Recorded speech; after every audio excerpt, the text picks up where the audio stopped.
Chapter 4 Why do the introducer and the sponsor take an oath at the altar?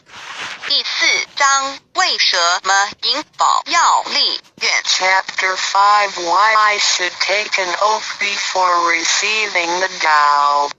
第5章为什么要立求道愿 Chapter 6 How to save human beings.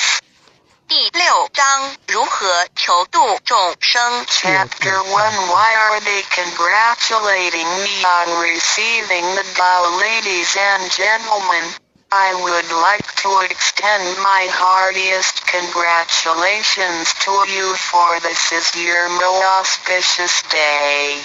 Today you have received the Tao, which is the ultimate aim of existence.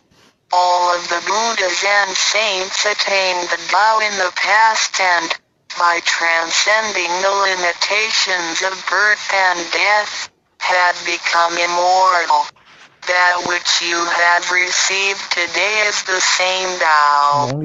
Formerly, one who intended to receive the Tao had to abandon worldly possessions and enjoyments. If he was a king, he had to abandon his kingdom. If he was a high official, he had to resign his high position, leave his family, and go to the remote mountains to seek a master who would transmit the Tao to him. After much suffering, he would gradually perfect his conduct, purify his mind and heart, and perform many good deeds. For his sincerity, God would send Buddha to transmit the Tao to him. Under such conditions, a person able to succeed was hard to find. During that period, the Tao was secretly transmitted from one patriarch to another.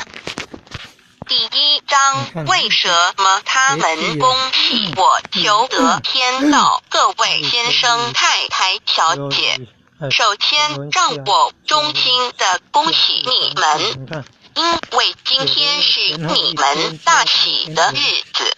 今天你们得了道，道是至宝，道超出了一切。每一位古圣先贤佛祖皆于古代求得天道，故他们能超出生死之界限而永存。今天你们所得的道即同他们其实所得的道一样。在古时，人要得到必须弃他在世界上所拥有之一切与享受。